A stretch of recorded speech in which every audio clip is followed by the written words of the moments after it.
folks, today you're gonna see what I see when I'm sight reading. Let's get into it. Okay, so I have a Tobii eye tracker, which is this device usually used for gaming, but I'm gonna use it for sight reading. So basically I'll throw some sheet music up on my screen and you will see exactly where I'm looking while I play. By the way, if you want to be involved in these kinds of decisions going forward, click the link in the description, join the Discord server. But I asked folks on the Discord to send sheet music examples for sight reading. We're gonna see what happens. Maybe it'll stink, maybe I will stink, I don't know. I haven't tried these yet. It's so distracting that I couldn't possibly sight read with this thing on. So luckily I can turn it off for me, which is that, but yeah, I can see you still have it over there. So now that I have it turned off for me, my screen looks normal for me, but you can see it's like you're in my head looking through my eyes. It's so weird. Okay, so the first one I'm gonna click is the middle school example. That's hopefully the most basic. And again, I haven't seen any of these, so I'll talk a little bit through what I'm doing as I do it. The first thing you're supposed to do is look at the key signature, the time signature, see if there's any repeats or anything. I'm using my cursor, I don't have to do that. Look at this, okay, great. I'm getting used to it. So I see a crescendo, decrescendo, a little bit of dynamic stuff, some tenuto markings, want to make sure those are, some phrase marks. We got 4 flats, A flat, B flat, D flat, and E flat, so I'll try to play all those. A couple 16th notes, nothing too crazy. Let's see if I make any mistakes. A little ritardando, make sure we get that, right? Okay. Here we go. Future Chris here, hello. So while past Chris is playing the sight reading excerpt, future Chris is going to narrate what was happening in his head. So I will be the voice of what I'm thinking while I'm thinking it. So you will not only see what I'm seeing, you will hear what I'm thinking. Okay, so let's do the first excerpt and then you'll see how this will go. Okay, that note didn't really speak. Use a little more air. Okay, it's piano. Was it supposed to be a D flat? Yeah, okay. Okay, crescendo. Nice and big, tenuto. Oh, it's just mezzo forte, right? Yeah, okay. Back off.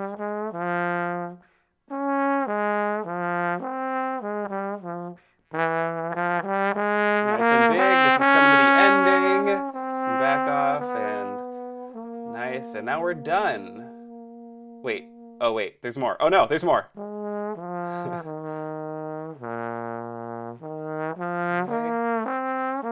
Crescendo. Okay, now we're really getting to the ending. And end it nicely. So in that one, there's that whole section that I thought it was ending, and I had to kind of just jump right in. So rather than look ahead, which you'll see I always do, you get to the end of a line and my eyes dart to the beginning of the next line because you can see out of the corner of your eye what's coming next, but when you get to the end of the line, you can't. So you just kind of memorize what happened in that last measure and then your eyes dart to the next line and start figuring out what new information you have to decipher. And in that case, I didn't do it because I thought the piece was over. So you want to be very careful that that doesn't happen. So you're going to hear me talk down the next one before I play it, which is all of this prep work that you do in your head before you actually just start playing. And for those of you who've done this, you already know, but it's a key signature, time signature, roadmap, which means you check the key signature, see if there's any changes to that. You check the time signature, see if there's any changes to that. And then the roadmap, which means if there's any repeats or anything like that that you have to be aware of, because you always want to know what's coming next. And if all of a sudden you see a repeat, you have to go find where that repeats back to. If there's a first ending, second ending, you don't want to be surprised by any of that. That is how you just get completely lost and then can't keep playing. And then from there, it goes to rhythm. And this is so important, the order. You can't play anything right if you don't play the right rhythms, right? So your pulse and making sure you don't get lost with the rhythm is way more important than the notes. And that may sound counterintuitive, but you have to play the right rhythms in order to play the right notes. A right note at the wrong time is a wrong note. Think about that. You know, if I'm supposed to play an F on the downbeat, but instead I play it the beat before, and it was supposed to be an E flat the beat before, like, yeah, I was playing the right note, but at the wrong time, so it's a wrong note. And so you scan the whole thing for any tricky rhythms that might throw you off. And in the moment when you're actually playing, if you have to decide if you're going to play the right notes in the right order or the right rhythm, you always go to the rhythm, because that means you won't get lost and you can always try to jump back on, but the piece keeps moving forward. So once you get the rhythms down, or you've navigated through and have kind of identified some trickier passages and try to figure them out, you could actually figure them out in your head and even to yourself kind of hum through what the rhythm is supposed to sound like, and try to do it with your foot tapping so you keep a good pulse, right? And then you go to notes, right? Then you try to figure out if there's any accidentals that are going to throw you off, if there's anything not marked that's going to throw you off. So sometimes there's an accidental written, and then it goes back to whatever was in the key signature, but that one isn't written. And so those are the ones you really want to like zone in on and make sure that you're catching all of those. And then the final thing, the very last thing, is all of your like phrase marks, your forte, your pianos, your crescendos, your accents, your tenutos, and your staccatos. All of that comes in at the end. You can't play any of those if you don't play the right notes, and you can't play any of the right notes if you don't play the right rhythms. So it's a very specific order that you have to prioritize. Okay, so for this next example, you're going to see me actually talk that down very fast in my own way, because I'm identifying the stuff that's going to give me trouble. But watch my eyes and listen to what I say. Here we go. Okay, this one's Marcato 80, a little bit kind of on the marchy-ish side, but slow. Let's see if there's anything. There's some upbeat stuff, some accented stuff. We got 3 flats, looks like an E flat, not C minor. Some accidentals there, going to, looks like maybe D chord, D7 chord or something. And dynamically, it starts off kind of mezzo, gets a little bit softer, and then louder, louder. So from the second line on, it's just getting louder through the end. So that should be pretty easy to remember. Let's try it. Okay. See what happens.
Right, so you see how I did all the prep work there. I looked through, nothing surprised me. There was nothing that jumped out that all of a sudden I had to just focus on the priority of the rhythm, right? Or I just had to focus on the priority of the notes. Instead, the entire time I could be focusing on the music. And that's obviously the goal. Let's see what happens if I don't do the prep work. Let's see where my eyes go then. Okay, here we go. So it's in 4. 1, 2, 3. Okay, so I'm just trying to zone into the key. Oh, but it's piano. Trying to keep time. I know it's forte now. Look ahead for a second.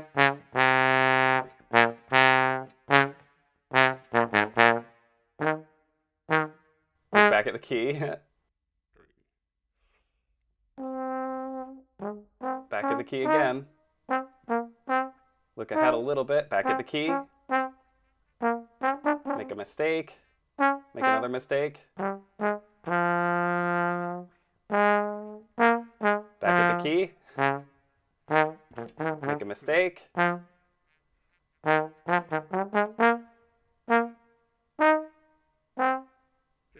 Just trying to keep time.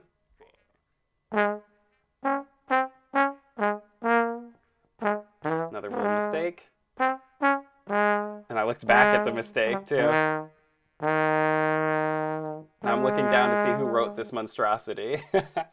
I don't like this excerpt in general, so Sight Reading Factory, Boo. So interesting, there's a bunch of stuff that may have contributed to all the mistakes and things. It was a much easier piece of music, but not very musically written and kind of very poorly written.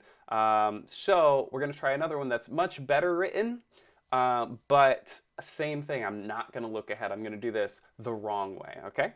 1, 2.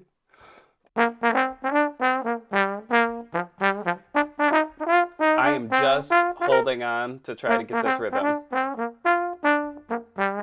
Looking ahead. Try to get a little bit of dynamic stuff.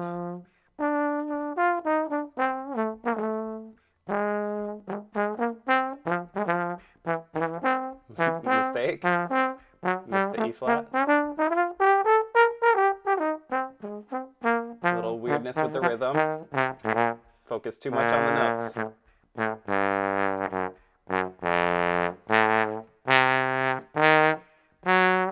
the dynamic.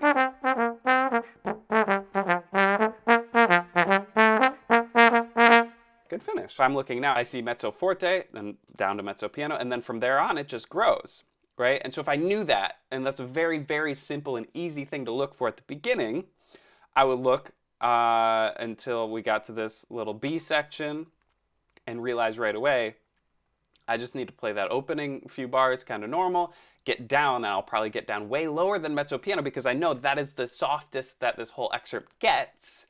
So I'll probably bring that down to piano, and then I just have to grow through the end, and then I'll be doing the dynamics, or I can be making more of it. And I know that it doesn't get loud until measure 26 there on the forte, so I might save a little bit, even though it's supposed to be growing or growing. So those kinds of things. The accents kind of just make sense. I would have played that E flat right there.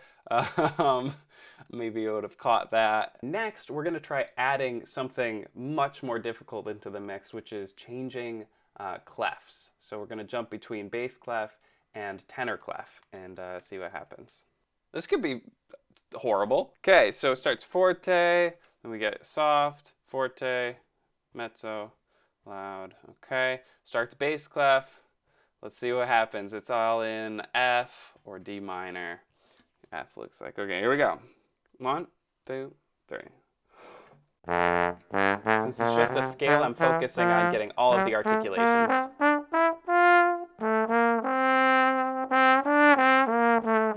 now it shifts. And no dynamic change because I'm just trying to get the notes. Okay, I could do this, a little crescendo. Forte. Time to prepare.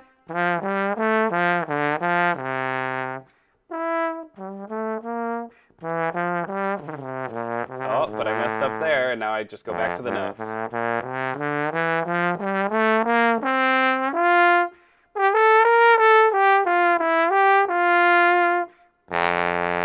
At the forte, make sure. It's kind of fun. At first I thought it was going to be way too easy and it was just going to be scales, but it's kind of nice. It really felt like I was catching the clef changes without actually really looking at them.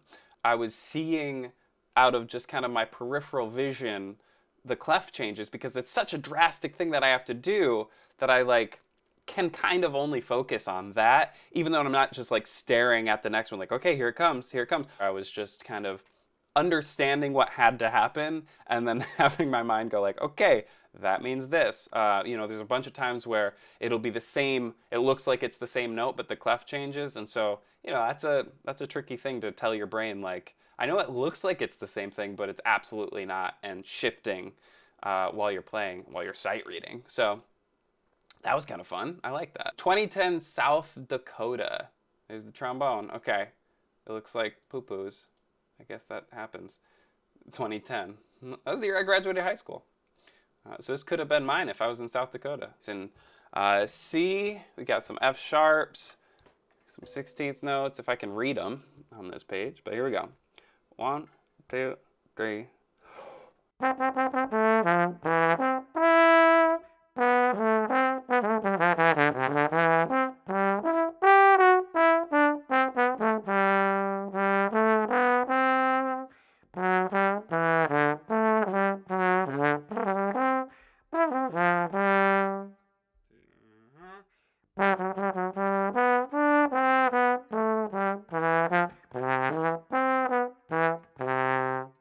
dynamics whatsoever, no articulations or anything like that. There was a moment I did not know if I was about to play a B natural or a B flat, and hopefully you can see my eyes dart back to try to see if it's what key we were in. There's a kind of thought of just what the line is doing, and so if I see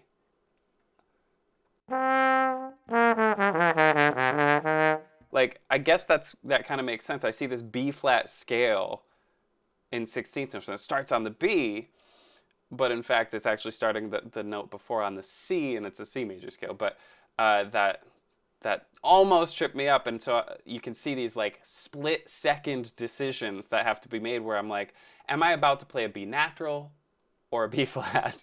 And I don't know yet. As I'm in between notes, I still don't know which one I'm about to play. I know it has to be one of them.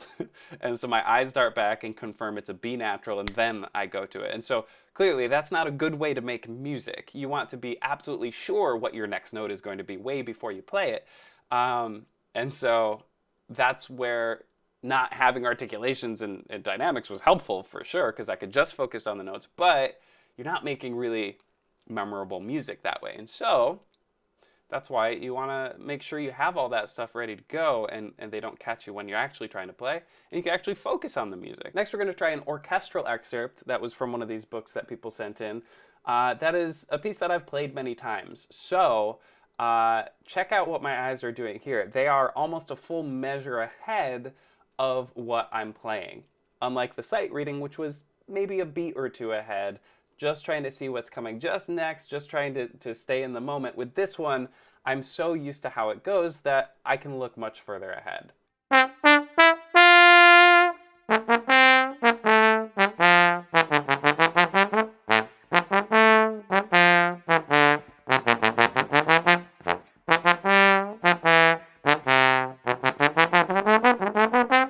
Okay, the last one is our top level from GMEA. Let's do it properly. Let's look at it. So it's just these first three lines. Let's make sure to play all of them. Okay, there's a mixed meter, kind of interesting. 4/4, 5/4. Gets louder. There's our peak right there on that G. That's probably going to be the moment. Oh, and then the last note also. I don't know if I can do this one. This one looks like it might kind of hit me. Okay. We're going to try. We're going to try. Listen, if I screw up, then we'll have something more to talk about. Okay. Make a nice melodic line. Focus on that. What key? B flat. Okay. What key? What dynamic were we? Okay. A little bit louder.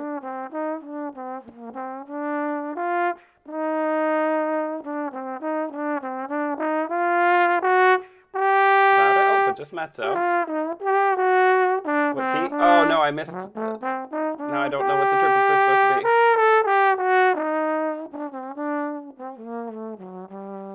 A little bit softer.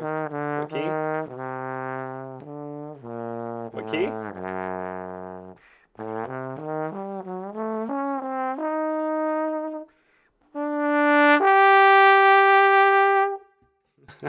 I definitely kind of screwed up a little bit in the middle.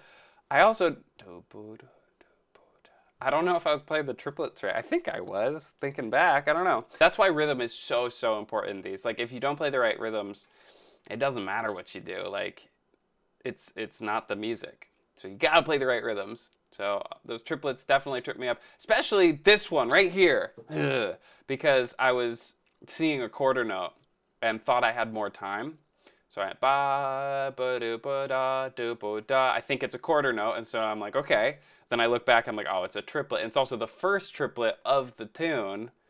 So I was not prepared for that one. That's one I should have looked at. I should have looked a little bit harder. Okay, let's keep going. You don't get a second chance. 66. Quarter, dotted quarter equals 66. Okay, so what's that mean for us? Oh, it's in 6/8 is what it means.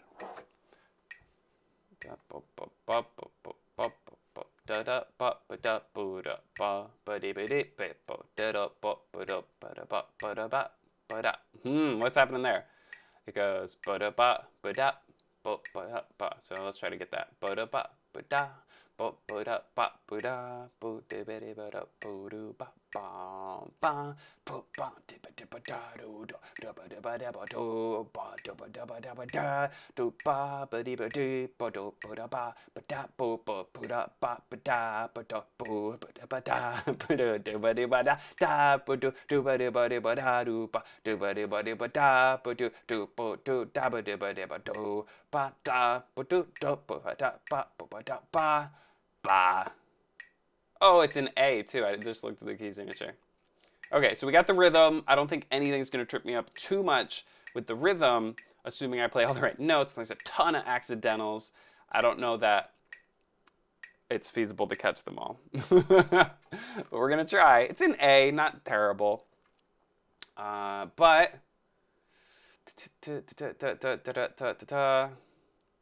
Hey. We looked. Okay, mezzo. And it gets louder. And then it gets subito forte. What's that doing there after a mezzo forte?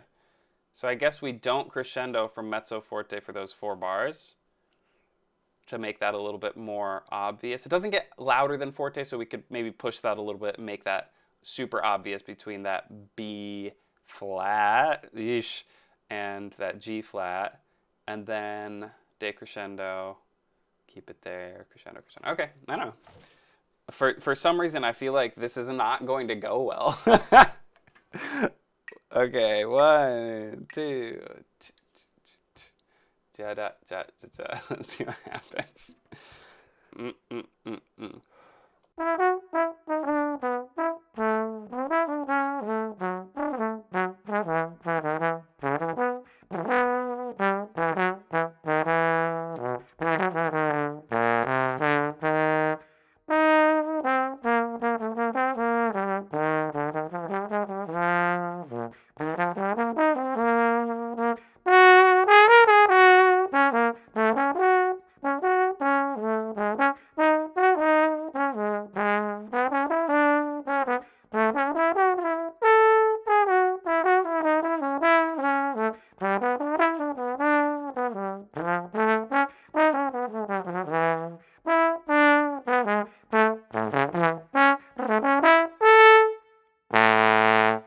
Wow, that is too hard.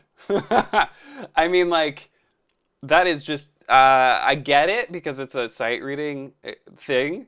It's supposed to be hard, and it's the highest level. It's grades 11 and 12. It's the hardest sight reading you can do. Future Chris here to tell past Chris that, in fact, this was not a sight reading excerpt. This was the full all-state prepared etude, so it was not meant to be sight read.